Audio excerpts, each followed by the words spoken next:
Hello students, my name is Ayushi and we are studying class 10th NCERT history. I know I'm recording this video in a very hasty environment, that is we all are suffering from coronavirus. So before starting our lesson, I just want all my students to be safe. So basically अभी मैं सिर्फ इतना सा जानना चाहती हूँ as a fun movement.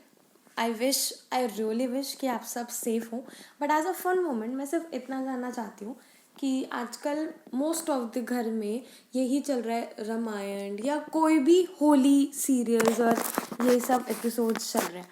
तो मेरे को ये जानना है कि किन किन बच्चों ने देखा है या फिर किन किन के पेरेंट्स उन्हें ज़बरदस्ती दिखवा रहे हैं एज अ फन ओनली. कोई पढ़ाई वढ़ाई की बात नहीं है ये इसमें, बट सिर्फ ऐसे ही फन में कि कौन कौन बच्चे देख रहे हैं और किन को खुद से शौक है ये सब देखने का, जानने का.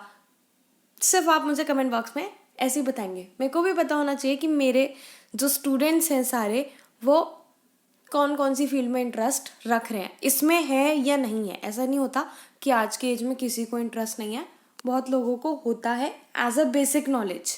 ये नहीं कि सन्यासी बन जाएंगे. तो आप मुझे ज़रूर कमेंट बॉक्स में बताइएगा.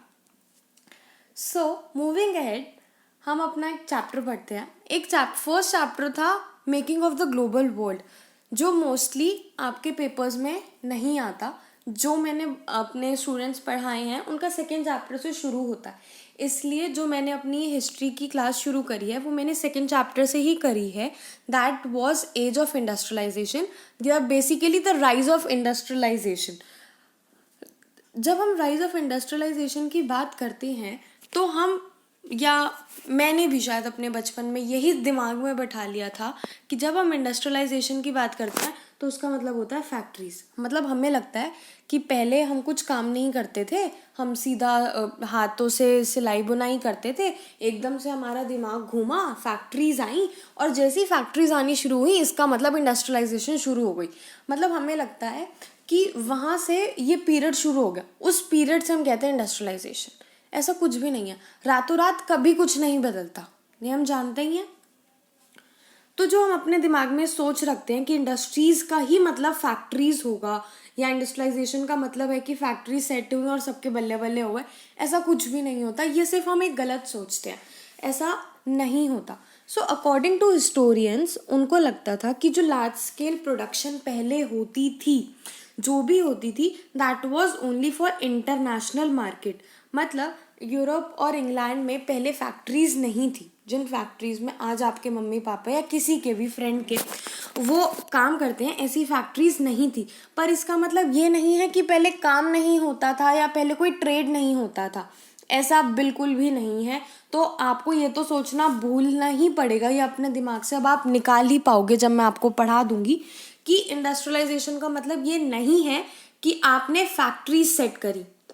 क्योंकि हम पढ़ेंगे अभी एक टर्म आएगा, आई थिंक फर्स्ट पैराग्राफ में ही है, that was proto industrialization. Proto industrialization का मतलब है कि जिस इंडस्ट्रियलाइजेशन की हम बात कर रहे हैं, कि जब हमने ग्रोथ लिया उससे पहले भी इंडस्ट्रीज थी, उससे पहले भी ये सब ट्रेड काम होता था. उस पर हम बाद में चलते हैं. अकॉर्डिंग टू हिस्टोरियंस, पहले ये होता था कि जितनी भी प्रोडक्शन होती थी, जितना भी कुछ काम होता था, वो इस सोच से होता था कि हम एक्सपोर्ट कर देंगे, हम अपना जो भी सामान बनाएंगे वो हम बाहर भेज देंगे. अब ये बाहर भेज रहे हैं, इसका मतलब आप सामान बना भी रहे हो. So that term was known as proto industrialization. Proto industrialization का मतलब होता है जो पहले से ही चलता आ रहा है, जो चीज़ पहले से ही चलती आ रही है या फिर जो पहले से ही था, उसको हम बोलते हैं प्रोटो. अब प्रोटो इंडस्ट्रियलाइजेशन के लिए मुझे आपको एक एग्जाम्पल के साथ बताना पड़ेगा. एग्जाम्पल ये है कि 17th और 18th सेंचुरी में मर्चेंट्स आए. मर्चेंट्स की बात कर रहे हैं. तो हम सोचते हैं कि धीरे धीरे क्या हुआ कि इंडस्ट्रीज आई, विलेजेस में सेट हुई और ये सारा प्रोसेस शुरू हो गया. पर ऐसा हुआ नहीं था. हुआ ये था कि जब वर्ल्ड ट्रेड एक्सपैंड हुआ, जब कॉलोनी सेट हुई, जब अमेरिका की कॉलोनीज धीरे धीरे सेट होने लगी तो हर जगह की कॉलोनीज सेट होने लगी। ये सब चीज़ें हम 8th में 7th में पढ़ चुके हैं कि कॉलोनीज कैसे सेट हुई। ओ सॉरी 8th कह रही हूँ, 9th में हम पढ़ चुके हैं जब हमने डिफरेंट वॉर्स पढ़ी थी और हमने सब वॉर्स के बारे में, अमेरिकन की कॉलोनीज, अमेरिका कैसे था, हम उसके बारे में पढ़ा था। तो क्या हुआ कि जब कॉलोनी सेट होने लगी तो जो गुड्स की डिमांड थी वो भी बढ़ने लगी, क्योंकि सब चीज़ चैनलाइज हो गई तो उसके बाद आपकी गुड्स की डिमांड बढ़ने लगी। तो अब मर्चेंट्स मतलब जो लोग एक काम में डील करते हैं, जो लोग बिजनेस में डील करते हैं, वो लोग मर्चेंट्स होते हैं। मतलब जो ध्यान रखते हैं कि क्या मुनाफा, क्या कहाँ जाना है, कैसे ना जाना। तो उन्होंने सोचा कि वो अपना काम करेंगे। जब उन्होंने सोचा कि वो काम करेंगे तो रीज़न ये आ गया कि उन्होंने कंट्री साइड में शिफ्ट होना शुरू कर दिया। अब उन्होंने कंट्री साइड में शिफ्ट होना शुरू इसलिए करा क्योंकि वो टाउन्स में नहीं काम कर सकते थे। अब क्वेश्चन ये आता है कि वो टाउन्स में काम क्यों नहीं कर सकते थे। वो टाउन्स में काम इसलिए नहीं कर सकते थे क्योंकि वहाँ ऑलरेडी अर्बन क्राफ्ट्स और ट्रेड गिल्ड्स थे। अब ये दोनों कौन होते हैं? ये दोनों एक ट्रेड एसोसिएशन थी। एसोसिएशन मतलब एक बेसिकली ग्रुप था जो कोई भी ट्रेड होता या उसे रेगुलेट करते, चाहे प्राइसेस के लिए, चाहे अपनी प्रोडक्शन कंट्रोल करके उसे कंट्रोल करते थे। अब ये बेसिकली बन गए थे पावरफुल। ये पावरफुल इसलिए बन गए थे कि जहाँ पर थे वहाँ के जो रूलर्स थे उनसे इनके डायरेक्ट कॉन्टैक्ट्स थे। अब क्योंकि उनके डायरेक्ट कॉन्टैक्ट्स थे तो उन्होंने इनको दे दी थी मोनोपोली। मोनोपोली होती है कि आपने किसी को ये काम दे दिया कि अब तुम्हारे अलावा ये काम कोई और नहीं करेगा। जब हम किसी को ये बोल देते हैं कि तुम्हारे अलावा कोई ये काम नहीं करेगा, इसका मतलब कोई और वहाँ पे ग्रो कर भी नहीं सकता। ग्रो मतलब अब वो अगर अपना बिजनेस चालू कर भी देता है तो कोई उसको सामान नहीं देगा या उससे कोई खरीदेगा नहीं। ठीक है, क्योंकि मोनोपोली का फायदा ये होता है कि और किसी फैक्ट्री से आपको गुड्स मिलते ही नहीं है। तो लोगों के दिमाग में ये बैठ जाता है कि अगर ये सामान चाहिए तो सिर्फ इन्हीं के पास मिलेगा, जो एक बेसिकली आपको एक बहुत प्रॉफिटेबल बना देती है, आपकी ब्रांड का नाम भी कर देती है, जो आज भी लोग करते हैं। पर हम तब की बात कर रहे हैं। तो बेसिकली उनके पास आ गई थी मोनोपोली। जब ऐसे में मर्चेंट्स ग्रो तो नहीं कर सकते थे तो उन्होंने क्या करा, उन्होंने कंट्री साइड मूव करना शुरू कर दिया। अब जैसे ही उन्होंने कंट्री साइड मूव करना शुरू कर दिया, मतलब विलेज साइड, अब वहाँ एक प्रॉब्लम थी। वहाँ प्रॉब्लम ये थी कि खुद तो वो हल जोतेंगे नहीं, खुद तो काम वो करेंगे नहीं। उनका काम है कि हाँ हम पैसे लेके आपसे काम करवा सकते हैं और ये सब है। पर वहाँ ये था कि जो पीजेंट्स थे उनके अपने अपने प्लॉट्स थे, तो पर वो थे छोटे। अब पूरी फैमिली उससे प्लॉट से अपना पेट नहीं भर सकती थी। जब वो अपना पेट नहीं भर सकती थी तो उन्हें चाहिए था कि उनकी इनकम किसी तरह बढ़ जाए। ऑप्शन उनके पास भी था कि वो टाउन्स में जाकर अपनी सर्विस देने लगे, मतलब काम करने लगे। पर वहाँ जाने तक के लिए भी उनके पास पैसे नहीं थे क्योंकि वो जीते थे सब्सिस्टिव फार्मिंग पे। ये सब चीज़ें मैं इकोनॉमिक्स में बता चुकी हूँ, बट फिर भी मैं आपको बता चुकी हूँ कि सब्सिस्टेंस फार्मिंग होती है कि जो भी आप उगा रहे हो उससे सिर्फ आपके घर का ही पेट भर रहा है। तो उनके पास नहीं थे। उस केस में मर्चेंट्स गए उन पीजेंट्स और आर्टिसंस के पास। उनको बोला कि तुम्हारे को प्रॉब्लम है कि तुम्हारे पास पैसे नहीं है, तो तुम एक काम करो, तुम यहीं भी रहोगे, कहीं जाओगे भी नहीं, तुम काम करो मेरे लिए और मैं तुम्हें पैसे दूंगा।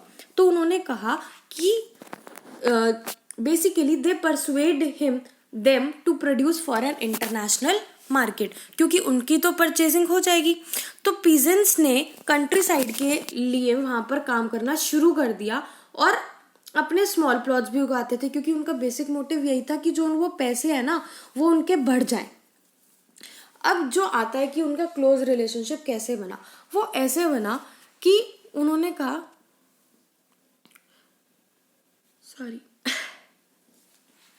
अब क्या था कि मर्चेंट्स वहाँ जाके कोई फैक्ट्री नहीं खड़ी कर दी मर्चेंट्स ने कि तुम यहाँ पर, मैं तुम्हारे लिए फैक्ट्री खड़ी कर रहा हूँ, ये सब नहीं। उन्होंने उन्हीं के जो भी उनको जो भी चीज़ आती थी, जो भी उनको मतलब एक्सपर्टीज जो उनकी थी, उनको उन काम में बांट दिया। अब ये था वो लोग काम करते थे फैमिलीज़ में।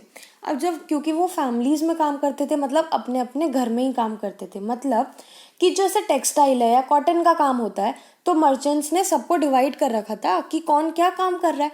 सो अगर किसी को स्पिनिंग का काम कराना है या फिनिशिंग किसी और से करानी है, तो वो एक पूरा एक हब बन गया था. तो ये सारा एक होमली लेवल पर काम होता था.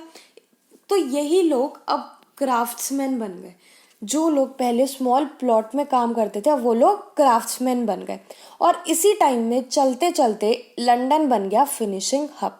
हम अमेरिका की बात करें, so that becomes a finishing hub. Finishing hub मतलब अगर कहीं पे कोई सामान बन भी रहा है, तो उसको एक फिनिशिंग टच देने के लिए लंदन लाया करता था कि वहाँ पे ही उसको एक फिनिशिंग मिलेगी और वो बहुत यूनिक लगेगा. तो ये एक प्रोसेस चला. इस वजह से जो मर्चेंट्स उनको कंट्रोल करते थे, पैसा, मतलब ये नहीं कि मारते थे, पैसा, ट्रेड, कितनी क्वांटिटी बनानी है, कैसे सब होगा, तो उसके चक्कर में चलते चलते ये सब पीजेंट्स को भी अच्छा लग रहा था. तो उनके जो रिलेशंस थे वो बहुत क्लोज हो गए थे. सो इससे क्या हुआ कि मर्चेंट्स और फैमिलीज के वजह से जो भी ये होल प्रोसेस था, इसको हम बोलते हैं प्रोटो इंडस्ट्रियलाइजेशन.